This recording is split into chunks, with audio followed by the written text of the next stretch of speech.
क्या हाल है सबके? ठीक हो सब? डाइस की आज हमारी क्लास नंबर 3 है। ठीक है, क्लास 1 एंड 2 दे चुका हूँ, जिसमें मैंने क्लास 1 में क्या बताया था, 1 पोजीशन पे। क्लास 2 में मैंने 2 पोजीशन में केस 1 में बताया था, जिसमें 1 नंबर्स गिवन होगा। ठीक है, अब इसमें क्या पढ़ेंगे जिसमें 2 नंबर्स गिवन होगा। ठीक है, चलो शुरू करते हैं। क्लास 3 हमारी डाइस ट्रिक्स की। जैसे ये मैंने क्वेश्चन दिया था आपको होमवर्क में। ठीक है, इसमें क्या बताना था, ABE ECF हमें क्वेश्चन बताना था यहाँ क्या आएगा। ठीक है, तो हमने क्या किया था, बताया था कैसे करेंगे। आई होप सबने कर लिया होगा। तो सबसे पहले हम 1 2 में चेक करो। ठीक है, कॉमन क्या आ रहा है, EE। तो मैं क्या बताया था, क्लॉकवाइज मूव करो, EAB और ECF। ठीक है, देखो EAB ECF। ठीक है, तो A बराबर C हो गया, B बराबर F हो गया, तो E क्या लेफ्ट बचा, D, तो E D के हो गया। ठीक है, अब हम ऐसे क्वेश्चन को हम ऑप्शन बाय ऑप्शन चेक करेंगे। ठीक है, पहले हम ऑप्शन A को देखेंगे, C। ठीक है, C किसके अपोजिट था, A। तो हमारा बताया था ना, एडजेसेंट साइड हमें अपोजिट नहीं होंगी, तो C ऑप्शन के A के अपोजिट है, तो C हो नहीं सकता। D चेक करो, D है किसी के, नहीं है, D नोट कर लो। ठीक है, E है, E भी नहीं है। F है, B के अपोजिट है, तो F भी नहीं होगा, यहाँ चेक कर लो। ठीक है, हमारे 2 ऑप्शन बचे, कौन से, D और E। जैसे मैंने बताया था, ऐसे जब जब हमें 2 ऑप्शन की आ जाए कि इसको हम डायरेक्शन बाय चेक करेंगे। ठीक है, तो भी अब यहाँ से देखो, फर्स्ट एंड थर्ड फिगर में देखो, ए कैसे मूव कर रहा है, क्लॉकवाइज। ठीक है, A से B जा रहा है। यहाँ पे कैसे मूव कर रहा है, एंटी क्लॉकवाइज। ठीक है, डायरेक्शन डिफरेंट है, A से B जा रहा है तो हमारा E आएगा, तो A से यहाँ एंटी क्लॉकवाइज जा रहा है, तो E तो हो नहीं सकता, तो हमारा क्या ऑप्शन होगा, D। मैंने पहले ही बताया था, पहले की वीडियो में, अगर सेम डायरेक्शन में आएगा तो हमारा E होता, अपोजिट डायरेक्शन है इसलिए अपोजिट होगा। ठीक है, चलो मैं शुरू करते हैं अपना नेक्स्ट टाइप। ये हमारा केस 2 का टाइप 2 है, जिसमें टॉप 2 पोजीशन का हम पढ़ रहे थे।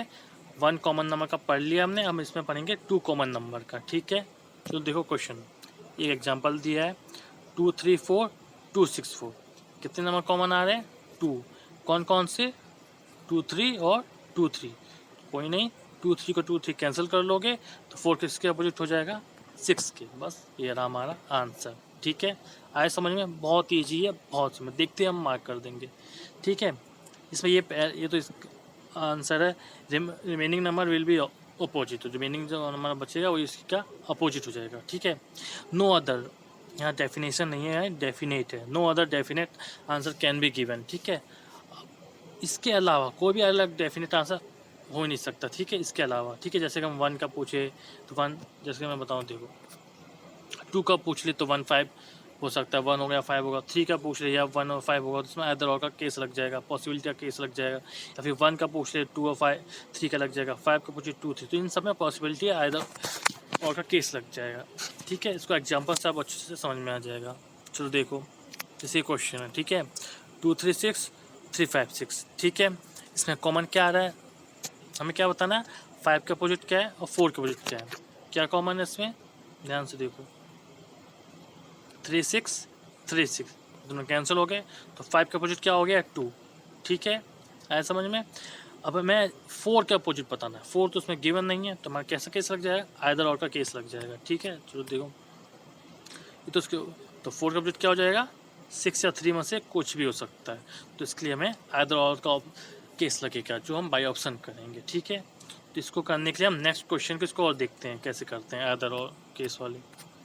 जैसे ये क्वेश्चन है, ठीक है, हमें अपोजिट 5 का बताना है, तो वही उसमें कॉमन क्या रहा है, 6 1 6 1, ये कैंसिल हो गए, तो 3 किसके अपोजिट हो गया, 4।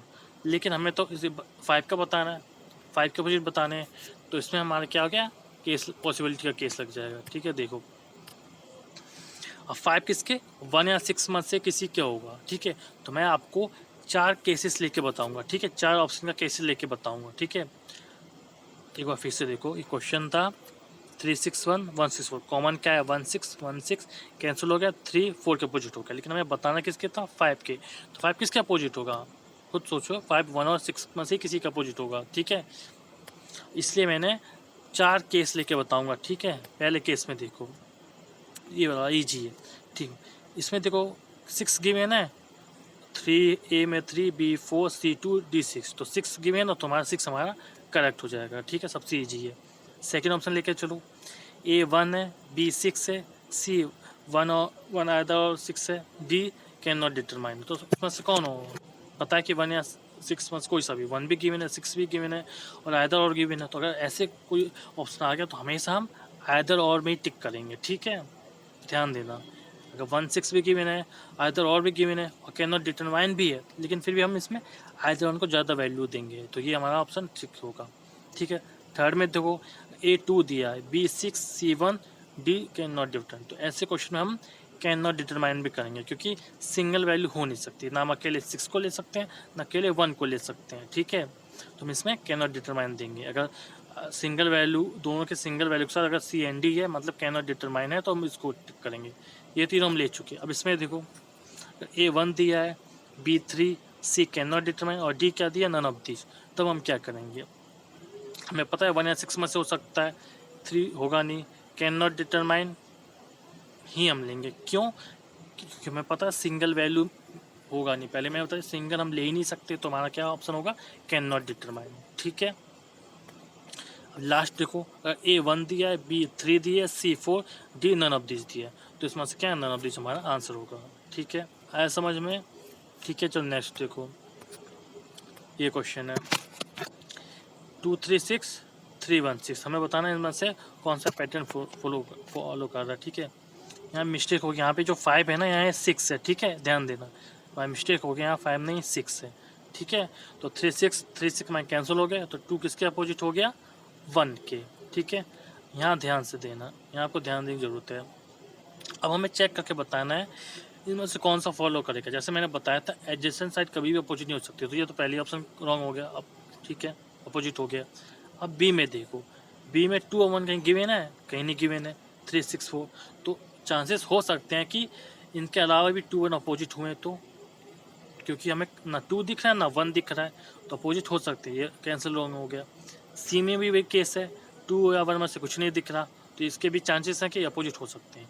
लेकिन डी ऑप्शन में हम देख सकते हैं 2 गिवन है। ठीक है, 1 भले नहीं है, तो इसके अपोजिट नहीं हो सकता, तो हमारा ये ऑप्शन फॉलो करेगा। ठीक है, ऐसे क्वेश्चन के लिए बस एक चीज़ याद रखना है, वो देखो मैं बताता हूँ। अगर ऑप्शन में दोनों में से कोई भी एक दिख रहा है, 1 या 2 में से 1 दिख रहा हो सिर्फ, तो उसको फॉलो कर देंगे। अगर 1 या 2 में से 2 दिख रहा हो, उसे फॉलो कर देंगे। लेकिन दोनों में से सिर्फ एक ही दिखना चाहिए। ठीक है, तो हमारा क्वेश्चन फॉलो कर देगा। ठीक है, आया समझ में। अब ये क्वेश्चन आप अपने होमवर्क में ले लो। ठीक है, वही ABC B से बताना है।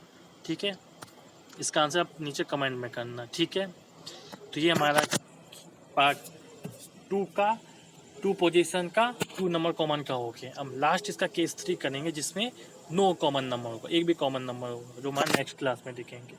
ठीक है, पढ़ते रहो, इसी बात सिलेक्शन लेना है और अपने नोट्स बनाते रहो। Take care.